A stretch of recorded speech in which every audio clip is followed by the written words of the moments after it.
अस्सलामु अलैकुम वरहमतुल्लाहि वबरकातुहू। अल्हम्दुलिल्लाहि कफ़ा वसलामुन अला इबादिहिल्लज़ीना इस्तफ़ा अम्मा बाद। बिरादरान इस्लाम, किताब व सुन्नत की रोशनी में ये बात मुतहक्कक है कि सहाबे किराम रिज़वानुल्लाहि अलैहिम अजमईन तौहीद व सुन्नत के अलमबरदार, हिदायत याफ्ता और सिरात मुस्तकीम पर गामज़न थे। उन्हें खुसूसी रहमत, मग़फ़िरत और जन्नत की बशारत मिली। अल्लाह उनसे राज़ी है और वो अल्लाह से राज़ी हैं। उनका शुमार औलियाउल्लाह की सफ़े अव्वल में होता है। उनके मकाम तक कोई उम्मती नहीं पहुँच सकता। वो उम्मत के लिए काबिल उसवा और नमूना हैं। पिछली मुलाकातों में अज़मत सहाबा पर तफसीली गुफ्तगू हो चुकी है।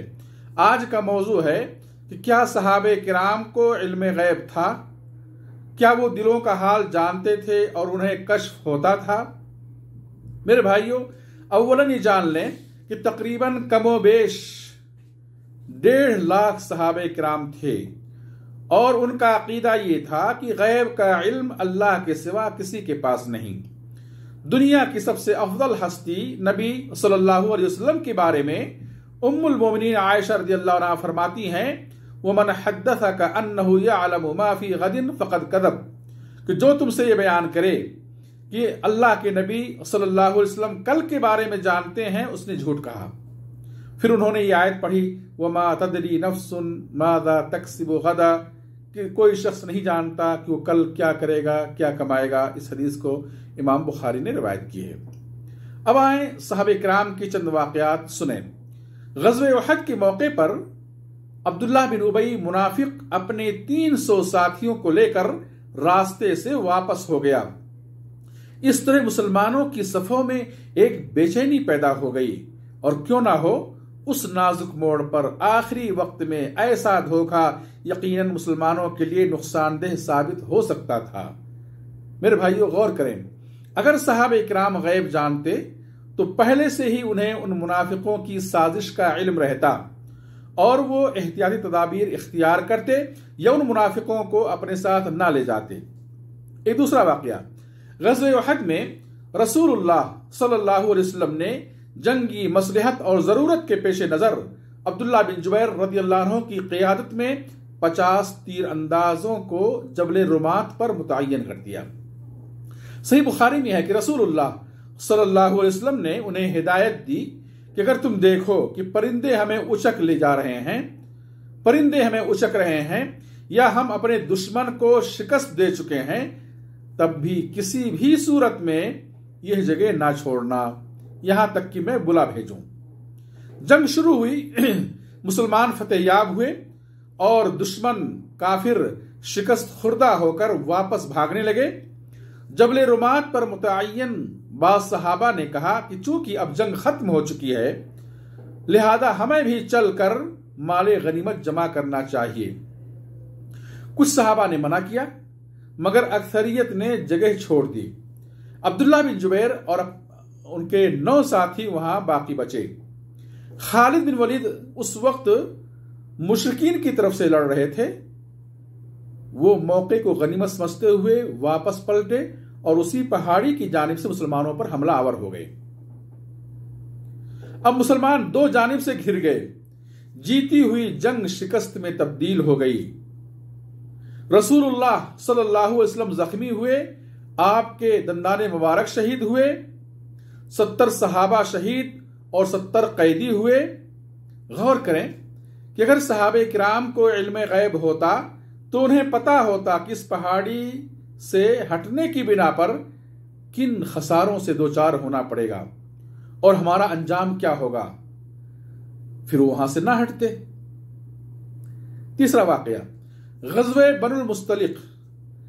ग़ज़वे बनुल मुस्तलिक से वापसी पर मकामे बैदा नामी जगह में उम्मुल मोमिनीन आयशा रज़ियल्लाहु अन्हा का हार गुम हो गया। हार की तलाश में रसूलुल्लाह सल्लल्लाहु अलैहि वसल्लम और सहाबे किराम को रुकना पड़ा, यहां तक कि सुबह हो गई। वहां पर कहीं करीब में पानी ना था। अल्लाह की तरफ से तयम्मुम का हुक्म हुआ, सहाबा ने तयम्मुम किया। आयशा रज़ियल्लाहु अन्हा कहती हैं कि जब सुबह के वक्त सवारी उठाई गई तो हार उसके नीचे मिला। غور کریں، اس قافلے میں ابو بکر اور عائشہ رضی اللہ عنہما جیسے جلیل القدر صحابہ موجود ہیں۔ ان میں سے کسی کو خبر نہ ہو سکی کہ ہار کہاں ہے۔ اگر وہ غیب جانتے تو انہیں معلوم ہوتا کہ ہار اونٹ کے نیچے ہے، اور یوں تلاش کرتے نہ پھرتے، خود پریشان ہوتے نہ پورا قافلہ پریشان ہوتا۔ اسی طرح سے صلح حدیبیہ کے موقع پر یہ افواہ پھیلی کہ عثمان بن عفان رضی اللہ عنہ کو قتل کر دیا گیا ہے۔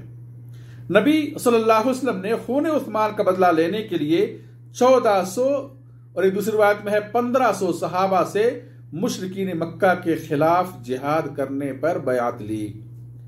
بعد میں پتا چلا کہ قتل کی خبر جھوٹی ہے۔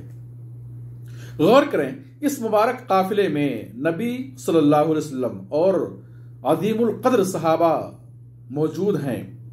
اگر وہ غیب جانتے تو انہیں معلوم ہوتا کہ عثمان رضی اللہ عنہ باحیات ہیں اور قتل کی خبر جھوٹی ہے، پھر اللہ کے نبی صلی اللہ علیہ وسلم اور صحابہ پریشان نہ ہوتے اور بیعت لینے کی تکلیف نہ کرتے۔